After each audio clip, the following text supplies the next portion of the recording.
আমার আজকের recipe soya মশালা। আমরা সবাই জানি যে সয়াবিন অত্যন্ত পুষ্টিকর, কারণ সয়াবিন প্রোটিন সমৃদ্ধ।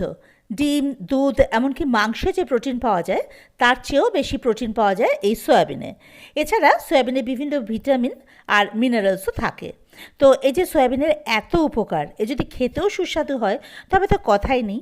তাই বলি, দুর্দান্ত স্বাদের সয়াবিনের এই রেসিপিটা অন্তত একবার বানিয়ে খেয়ে দেখুন। তো চলুন শুরু করা যাক। ওভেনে একটা বাটি নিয়ে তাতে আমি 500 মিলিলিটার মতো জল দিলাম। জলটা যখন ফুটে আসবে তখন এতে আমি দিয়ে দেব 100 গ্রাম সয়া বড়ি বা সয়া চাংস। এবার এতে আমি একটু নুন দিয়ে দেব। নুন দিয়ে এটাকে সেদ্ধ করার জন্য রাখবো। মিনিট খানেক মতো এটাকে আমি ফুটিয়ে নেব। খুব বেশি সেদ্ধ করব না, তাহলে সয়াবিনগুলো কীরকম ভেঙে ভেঙে যায়, মানে সয়া চাংসগুলো আর কি। তার জন্য মিনিট খানেকই আমি এটাকে ফোটাবো। দেখুন, এটা আমার সেদ্ধ হয়ে গেছে, সয়াবিনগুলো ফুলে গেছে আগের থেকে। ব্যাস ঠিক এই অবস্থাতে আমি এবারে গ্যাসের ফ্লেমটা কিন্তু অফ করে দেব। এবার এই জলটা ছেঁকে নিতে হবে। তো আমি একটা বাটিতে, একটা স্ট্রেনারে এই সয়াবিনের যে এক্সেস জলটুকু এটা ছেঁকে নেব। কিন্তু তা সত্ত্বেও সয়াবিনের মানে সয়াবড়িগুলোর মধ্যেও তো জল থাকে, সেগুলো এভাবে আমি একটা ম্যাশার দিয়ে চেপে চেপে ওই জলগুলো বার করে নেব। আপনারা চাইলে হাত দিয়ে চিপে জল বার করে নিতে পারেন, কিন্তু আমার এভাবে জল বার করতে সুবিধা হয়। তো এটা আমার হয়ে গেছে। এবার ওভেনে আমি এটা কড়াই বসিয়ে তাতে 2 টেবিল স্পুন মতো সাদা তেল দিয়ে দিলাম। এবার এতে দিয়ে দিলাম লবঙ্গ আর ছোটো এলাচ, মানে 2টো ছোটো এলাচ নিয়েছি আর 3টে লবঙ্গ, এগুলো একটু থেতো করে নিয়েছি।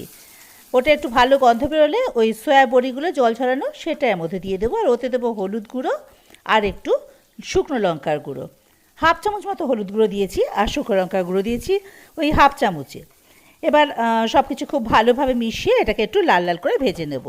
খুব বেশিক্ষণ ভাজতে হবে না, মিনিট 2 হাই ফ্লেমে একটু লাল লাল করে ভেজে নিলেই হবে। দেখুন, এরকম হবে ঠিক। সয়াবিনের কালারটা চলে এসছে। এবার যেই বাটির মধ্যে আমি এটা সেদ্ধ করেছিলাম ওই বাটিটার মধ্যে এটা আমি নামিয়ে রেখে দিলাম। এবার কড়াইতে আমি আবারও সাদা তেল দিয়ে দিলাম 2 টিস্পুন মতো। এবার তেলটা গরম হয়ে গেলে ফ্লেমটা মিডিয়ামে করে এতে আমি 2টো পেঁয়াজ কুচিয়ে রেখেছিলাম, 2টো ছোটো সাইজের পেঁয়াজ কুচিয়ে রেখেছিলাম, সেগুলো তেলের মধ্যে দিয়ে দেবো এবং এটা লাল করে ভেজে নেব। খুব কুচি কুচি করতে হবে না, মোটামুটি কুচানো হলেই হলো আর কি। এই দেখুন, এটা লাল করে ভাজা হয়ে গেছে। এবার এটা তুলে রাখবো আর ঠান্ডা হয়ে গেলে এটা বেটে নেব। খুব মিহি পেস্টের দরকার নেই, এমনি মিক্সিতে একটু বেটে নিলেই হবে, তবে জল কিন্তু ব্যবহার করব না। এবারে ওই যে সয়া চাংসগুলো যেটা ভেজে রেখেছিলাম ওটা ম্যারিনেট করব। এতে ধনে গুঁড়ো দিলাম 1 চামচ, জিরে গুঁড়ো 1 চামচ, সব 1 টিস্পুন কিন্তু, লঙ্কা গুঁড়ো 1/2 টিস্পুন আর কাশ্মীরি লঙ্কা গুঁড়ো 1 টিস্পুন, আর ওই যে পেঁয়াজ ভেজে বেটে রেখেছিলাম সেই ভাজা পেঁয়াজ বাটাটা। আর দেবো 1 কাপ মতো টক দই, খুব ভালোভাবে ফেটিয়ে দেবো। মানে 100 মিলিলিটার, 100রও কম, 75 গ্রাম মতো হবে আর কি। এবারে এর মধ্যে দেবো ভাজা, মানে রোস্টেড কসুরি মেথি রোস্ট করে নিয়েছিলাম খালি খোলায়। এবার সব কিছু একসঙ্গে খুব ভালোভাবে মিশিয়ে এটা পাশে সরিয়ে রাখবো। জোগাড় শেষ, এবারে রান্নাটা শুরু করা যাক। ওভেনে কড়াই বসিয়ে ওই যে পেঁয়াজ ভাজা তেলটুকু ছিল তার মধ্যে আরও কিছুটা রিফাইন্ড অয়েল আমি যোগ করে দিলাম। এবার তেলটা গরম হলে ফ্লেমটাকে মিডিয়ামে করে এতে তেজপাতা আর শুকনো লঙ্কা ফোড়ন দেবো। একটু ভাজা ভাজা করে এর মধ্যে আমি 2টো পেঁয়াজ বেটে রেখেছি, সেই বাটা পেঁয়াজটা দিয়ে দেবো। 2টো মাঝারি সাইজের পেঁয়াজ আমি বেটে নিয়েছি। এই পেঁয়াজটা আমি লাল লাল করে একটু ভেজে নেব। দেখুন, পেঁয়াজটা ভাজা হয়ে গেছে। এবারে এর মধ্যে দেবো আমি 1 টিস্পুন আদা রসুন বাটা। এবার সব কিছু একসঙ্গে ভালোভাবে কষিয়ে নেব যতক্ষণ না পর্যন্ত এই আদা রসুন বাটা বা পেঁয়াজের কাঁচা, পেঁয়াজ তো ভাজা হয়ে গেছে, আদা রসুনের কাঁচা গন্ধটা না চলে যায়, ততক্ষণ অবধি বেশ ভালো ভালো করে ভেজে নেব আর কি। এবারে এর মধ্যে দেবো ধনে গুঁড়ো। 1 টিস্পুন দিয়েছি, শুকনো লঙ্কা গুঁড়ো দিয়েছি 1/2 টিস্পুন, আর কাশ্মীরি লঙ্কার গুঁড়ো দিয়েছি 1 টিস্পুন। আর দেবো নুন এখানে 1 টিস্পুন দিয়েছি, আপনারা আপনাদের স্বাদ অনুযায়ী দেবেন। হলুদ দিয়েছি 1/2 টিস্পুন, আর চিনি আমি 1 টিস্পুন দিয়েছি, কারণ যে কোনো নোনতা জিনিসে আমি চিনি একটু দিই টেস্টটাকে ব্যালেন্স করার জন্য। এখন আপনারা যদি চিনি একদমই না খেতে চান তাহলে দেবেন না, কোনো অসুবিধা নেই, তবে একটু চিনি দিলে টেস্টটা ভালো হয়। ভালোভাবে কষানো হয়ে গেছে, দেখুন তেল বেরিয়ে এসছে। এবার আমি ম্যারিনেটেড যে সয়া চাংসগুলো সেগুলো এর মধ্যে দিয়ে দেবো আর মশলার সঙ্গে খুব ভালোভাবে মিশিয়ে নেব।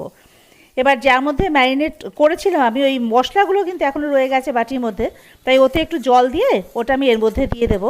তাহলে ওই মশলাগুলো সয়া চাংসের মধ্যে খুব ভালোভাবে মিশে যাবে, ভালোভাবে কষানো হয়ে যাবে। এবার সব কিছু মিশিয়ে আমি ফ্লেমটাকে মিডিয়ামে করে মিনিট খানেক রেখে দেবো ঢাকা দিয়ে। তাতে করে মশলাগুলো সয়া চাংসের সঙ্গে খুব ভালোভাবে আরও মিশে যাবে, কষানোটা খুব ভালো হয়। দেখুন ঢাকাটা খুলে দিয়েছি, কি সুন্দর কষানো হয়ে গেছে আর কতটা তেল বেরিয়ে এসছে। তেল বেরিয়ে এসছে মানে মশলা আমার ভীষণ ভালোভাবে কষানো কমপ্লিট।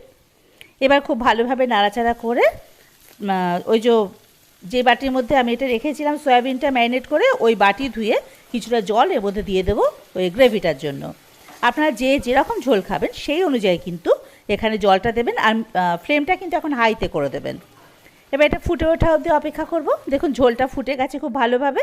এবার এর মধ্যে দেবো 1 টিস্পুন গরম মশলার গুঁড়ো আর রোস্টেড কাসুরি মেথি আরও একটু এর মধ্যে ছড়িয়ে দেবো। আর দেবো কাঁচা লঙ্কা, আমি 2টো কাঁচা লঙ্কা দিয়েছি, আপনারা যেরকম ঝাল খান সেই অনুযায়ী কাঁচা লঙ্কা দেবেন। এবার সব কিছু একসঙ্গে ভালোভাবে মিশিয়ে দেবো, আর এবারে ওপর থেকে ছড়িয়ে দেবো ধনেপাতা কুচি। এখন তো ফ্লেমটা হাইতেই থাকবে। মিনিট খানেক মতো ফুটিয়ে ধনেপাতা কুচি দেওয়ার পর বেশিক্ষণ ফোটানোর দরকার নেই। এবার ফ্লেমটা অফ করে ঢাকা দিয়ে রেখে দেবো স্ট্যান্ডিং টাইম মিনিট খানেকের জন্য। 1 মিনিট পর ঢাকাটা খুলে নিলাম। দেখুন রেডি আমাদের সয়া মশালা। খুব সুন্দর দেখতে, যেরকম সুন্দর খেতেও সেরকম দারুণ হয়। এটা গরম ভাত শুধু নয়, মানে রুটি, লুচি, পরোটা যা দিয়ে ইচ্ছা এটা খাওয়া যায়, কারণ দারুণ খেতে হয় এটা। আপনারা একবার খেয়ে দেখুন, তৈরি করে দেখুন এটা। আমি অবশ্যই এটা গরম ভাতের সঙ্গে পরিবেশন করেছি। তবে অনুরোধ রইল আপনারা কিন্তু অবশ্যই বাড়িতে এই রেসিপিটা একবার ট্রাই করুন।